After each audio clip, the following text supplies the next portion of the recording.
Eh bien, bonjour, bienvenue sur la chaîne Aquariopassion. Aujourd'hui, nous allons parler de la qualité de l'eau dans vos aquariums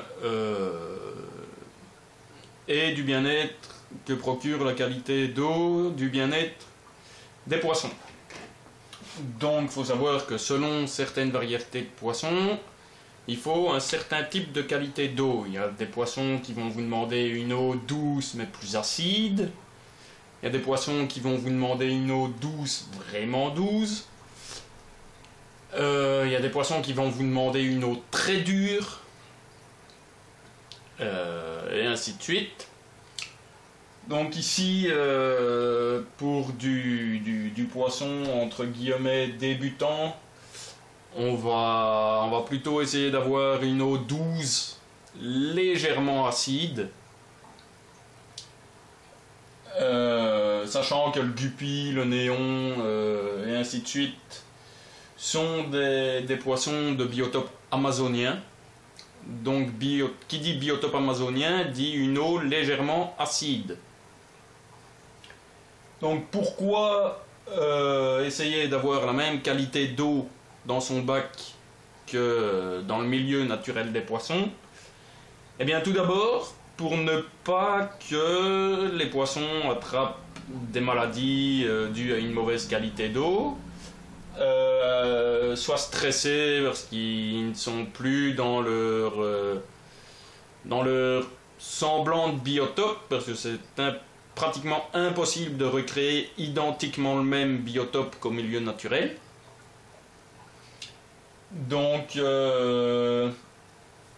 pour cela, on va devoir mesurer le pH de l'eau, le GH, le KH, qui sont des mesures plus ou moins basiques. Donc, il faut savoir que pour une eau douce, les températures sont généralement comprises entre 24 et 28 degrés. Le KH, la dureté du KH doit être compris entre 5 et 12. Et alors, le pH idéal pour certaines qualités d'eau est de 6,5 à 7,5. Et pour le GH, la dureté, ça peut osciller de 8 GH à 20 GH. Donc tout ça, vous avez des tests qui se vendent en mallette. Il y a Tetra qui fait la mallette, Serra, JBL, enfin beaucoup de grandes marques aquariophiles. Et alors, vous avez des tests, comme je viens de le dire, en mallette, ou alors, comme ceci, en bandelette. Ce que vous pouvez faire, c'est éventuellement essayer de trouver des feuilles en demandant en magasin ou les trouver sur internet. Demander des feuilles d'analyse aquatique. Donc c'est-à-dire que c'est des feuilles où vous aurez les valeurs de base conseillées et où à chaque fois que vous ferez votre test d'eau, vous noterez les valeurs à côté. Et vous verrez ce que vous devrez plus ou moins corriger. Donc moi ici je travaille via les deux tests, languette et mallette. Donc la mallette c'est des tests en gouttes. Personnellement, quand on n'a pas trop l'habitude de chipoter avec des produits, n'hésitez franchement pas à commencer par les tests en bandelette. Ça... franchement, faut pas commencer à se prendre la tête si on débute parce que vous allez être très vite dégoûté. Donc, n'hésitez franchement pas à commencer avec des tests en bandelette. Après, quand vous aurez pris de l'expérience dans quelques temps et que vous serez habitué, que vous vous dites ah tiens là j'ai trop de KH, là j'ai trop de GH, faudrait que je diminue mon pH et ainsi de suite. Et là, les valeurs GH, KH, pH seront plus précises avec des tests en gouttes que des tests en languette. Donc ici, moi, j'ai fait mon test il y a 1 heure et je suis parfaitement dans les paramètres d'eau. Donc j'ai une eau légèrement acide avec un pH de 6,8, 6,8, 6,9. En dureté de KH, je suis à 6. Et en dureté de GH, je suis à 10. Donc c'est plutôt pas mal. Et comme vous pouvez le voir, le bac ici est plutôt assez joli. Et donc les poissons se portent bien, ils mangent tous très bien. Et alors en température, je suis à 26-27 degrés. Mais bon, je ne vais pas monter plus haut, étant donné que bon, il y a du guppy, où la température, normalement, la température optimale est à 24. Il y a du platy, j'ai des Microgéophagus altispinosa, c'est une sorte de Ramirezi. Donc j'essaye de trouver le juste milieu pour la température de tous. Voilà. Évidemment, ce bac fonctionne en filtration externe, via une pompe EM EcoPro de 3 ml par heure. Et alors, le décor ici, beaucoup préfèrent du décor planté, bac planté. Si j'ai quelques plantes, j'ai des anubias, j'ai les longues feuilles ici, je ne sais plus leur nom. Et alors, j'ai des décors, j'ai de la roche, j'ai du bois. On va dire que c'est des décors qu'on peut trouver en milieu naturel. Donc rien qui ne puisse impérativement fort stresser le poisson. Ici, pour vous dire à quel point je suis dans les bons paramètres, les guppies, je n'arrête pas d'avoir de la reproduction. J'ai mes Microgéophagus altispinosa qui cherchent à pondre. Ça fait 2-3 jours qu'ils nettoient plusieurs endroits. Et j'ai les poissons hachette qui, on pourrait croire, qui cherchent l'accouplement. Je ne pense pas que ça soit une reproduction connue en captivité. Mais bon. Que dire d'autre? Oui, donc, que je vous disais, moi je travaille avec les deux tests. Je travaille principalement avec la marque Serra. Marque qu'on peut trouver un peu partout en animalerie, dans des magasins où il y a des rayons aquariophilie, et ainsi de suite.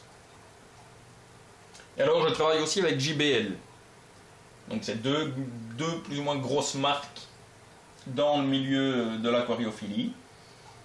Et bon, comme vous pouvez le voir, personnellement mes poissons vont très bien, donc sont de bons produits. Et alors, s'il vous plaît, sauf à l'installation de votre aquarium, où là, évidemment, il faudra lui mettre les premières bactéries et un conditionneur d'eau. S'il vous plaît, pour régler vos soucis, ne commencez pas à chipoter avec du pH-, du KH-. Pour diminuer, changement d'eau. C'est tout. Je pense que c'est à peu près tout. Pour diminuer le pH, changement d'eau. Oui, si c'est vraiment impératif, là, consultez. Et s'il vous dit, écoutez, utilisez ça comme produit pour diminuer, là, oui, prenez. Mais dans la première et plus grosse partie de votre entretien de bac, essayez au maximum de régler les soucis de manière naturelle. Moi ici mon filtre est en filtration avec des céramiques, des BioBi. J'ai des petites rondelles plastiques aussi, je ne sais plus comment ça s'appelle, mais donc c'est un filtre biologique et mécanique. Et alors je pense que pour rendre l'eau avec un pH un tout petit peu plus doux si j'y arrive. Et pour l'avoir un petit peu plus cristalline, je vais rajouter du charbon actif dedans. Ou un petit peu de tourbe. Sachant que la tourbe, vous n'aurez pas une eau cristalline, mais plutôt un petit peu ambrée. Donc ben voilà, que vous dire de plus? Ben, n'hésitez pas à prendre des renseignements, à aller demander en animalerie. N'hésitez pas aussi quand vous voyez des petits guides ou des petits prospectus, que ce soit Serra, Tetra, JBL, et ainsi de suite, tous des petits guides que vous voyez en animalerie, n'hésitez pas à les prendre et lisez-les, ça vous fera de la documentation. Ou si vous voulez seulement commencer, pendant votre mois du cycle d'azote du bac, donc pour ceux qui ne savent pas ce que c'est que le cycle d'azote, c'est-à-dire qu'on met un aquarium en eau et on attend 3 à 4 semaines. Et là, on dit que l'eau fait sa maladie, en fait. Et en fait, quand l'eau aura terminé de faire sa maladie, si on a bien réussi, normalement, le bac sera stable. Et on pourra commencer à y accueillir quelques occupants. N'allez pas acheter 40 poissons et mettre 40 poissons d'un coup.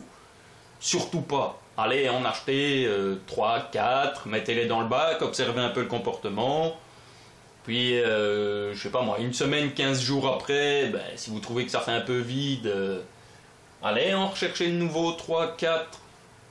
Mais bon, évidemment, il faut savoir que pour les poissons, on compte 1 litre d'eau, 1 ou 2 litres d'eau par centimètre du poisson, à taille adulte. Donc, renseignez-vous sur la taille adulte du poisson. Essayez de savoir le litrage exact de votre bac. Et surtout, évitez de placer des bacs dans des endroits où il y a trop de mouvement. Parce que si vous passez sans cesse devant vos aquariums ou que vous le mettez près d'une vitre ou près d'une porte ou dans des endroits comme ça, les poissons vont être constamment stressés. Et de plus, près d'une fenêtre, il suffit que le soleil donne dans le bac et ça favorise la profilération d'algues.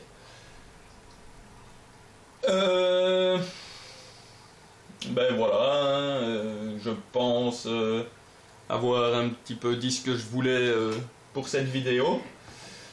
Donc je vous laisse sur quelques images du bac et je vous dis à bientôt et à la prochaine pour de nouvelles vidéos.